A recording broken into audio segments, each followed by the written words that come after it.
Rekor timnas U20 Indonesia usai tahan imbang Uzbekistan. Modal berharga skuad Garuda Nusantara jelang Piala Dunia U20 2023. Exco PSSI tanggapi polemik pemain naturalisasi. Simak informasi selengkapnya sebagai berikut.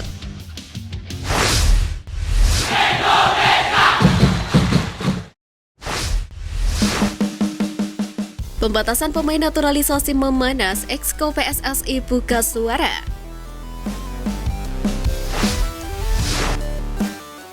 Baru-baru ini pecinta sepak bola tanah air dipanaskan dengan kabar akan adanya regulasi baru Liga 1 terkait pembatasan pemain naturalisasi di setiap klub.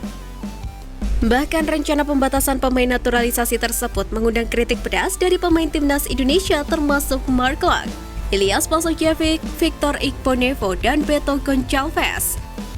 Dikutip dari akun Twitter @Indosporter, akun tersebut merangkum dan membagikan unggahan sejumlah pemain bola naturalisasi yang menyampaikan keluhan terkait rencana aturan baru tersebut. Kalau main di timnas WNI, kalau main ke klub pemain naturalisasi. Tulis pemain Persib Bandung Victor Igbonnevo melalui akun Instagramnya. Sepak bola adalah olahraga global yang merayakan keberagaman. Peraturan yang beredar baru-baru ini bertentangan dengan semangat kami. Tulis pemain Bali United Ilyas Pasojevic. Waktu di timnas kita lokal, sekarang di liga kita jadi naturalisasi. Coba hargai kita dan semua yang kita buat untuk negara ini. Tulis mantan striker timnas Beto Goncalves. Menanggapi beberapa keluhan yang beredar, anggota Exco PSSI Arya Sinulinga menyatakan bahwa aturan tersebut saat ini belum resmi berlaku. Arya juga beranggapan pihak Exco PSSI masih akan mengkaji aturan tersebut agar memenuhi kepentingan semua pihak yang terlibat. Arya menjelaskan aturan ini dibuat untuk memberikan regulasi yang mengatur para pemain sepak bola di Indonesia. Tanpa ada aturan ini, dia meyakini akan muncul kemungkinan jumlah pemain bola yang asli berasal dari Indonesia akan berkurang akibat tergantikan oleh pemain naturalisasi.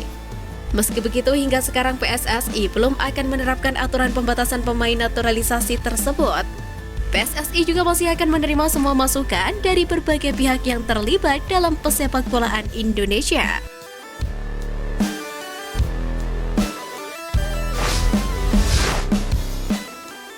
Modal berharga timnas Indonesia U20 jelang Piala Dunia U20 2023. Pertama, pertahanan makin solid.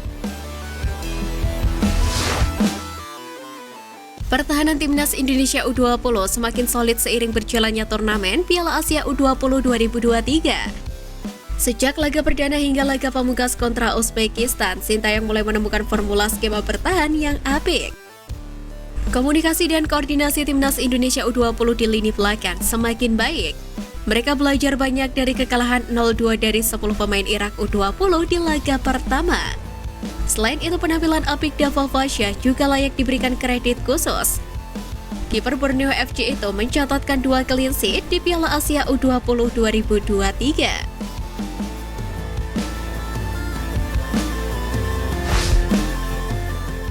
Kedua, mental semakin terbentuk.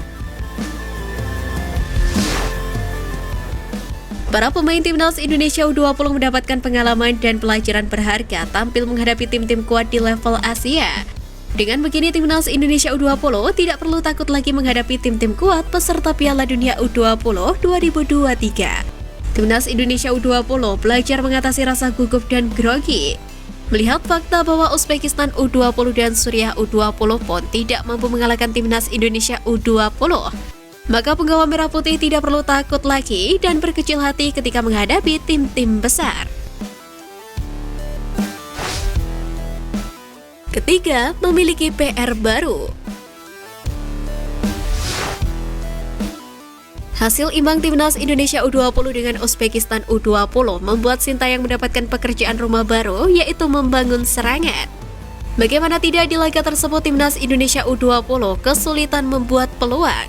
Bahkan penciptaan peluang timnas Indonesia U20 menurun dari laga sebelumnya kontra Suriah U20.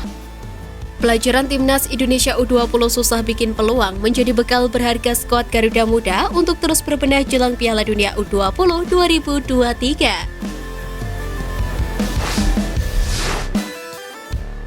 Tahan imbang Uzbekistan, skuad Garuda Nusantara cetak rekor.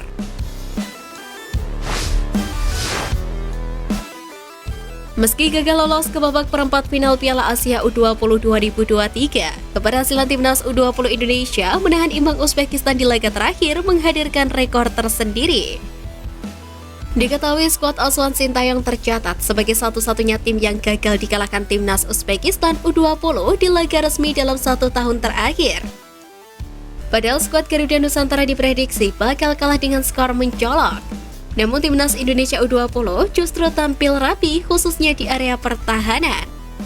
Sebelumnya Uzbekistan U20 tampil garang di grup A kualifikasi pada Piala Asia U20 2023 yang berlangsung di Arab Saudi pada tanggal 10 hingga 18 September 2022. Saat itu skuad asuhan Rafskan Kaidarov tergabung bersama timnas Arab Saudi U20, Cina U20, Myanmar U20 dan Maladewa U20. Meski telah lolos sebagai tuan rumah, hasilnya pun luar biasa. Uzbekistan menyambung bersih 4 laga dengan kemenangan. Uzbekistan U20 juga menghajar Maladewa dengan skor 7-0, menggilas Myanmar dengan skor 3-0 dan mempermalukan Arab Saudi serta Cina dengan skor identik 2-1. Ketangguhan itu berlanjut ke Piala Asia U20 2023. Setelah itu dalam 2 laga awal di grup A Piala Asia U20 2023, Uzbekistan U20 menang 2-0 atas Suriah U20 dan menumbangkan Irak U20 dengan skor 1-0. Di laga pamungkas kontra timnas Indonesia U20, Uzbekistan U20 hanya butuh hasil imbang untuk menyegel tempat di perempat final sebagai juara grup. Singkat kata, berbagai gempuran yang dilepaskan oleh para pemain Uzbekistan U20 ke pertahanan timnas Indonesia U20 gagal memberikan hasil, mengingat skor bertahan 0-0 hingga akhir laga. Skuad Garuda Nusantara pun mulai menemukan koordinasi yang apik di lini belakang, meski tak diperkuat oleh beberapa pilar penting termasuk pemain keturunan.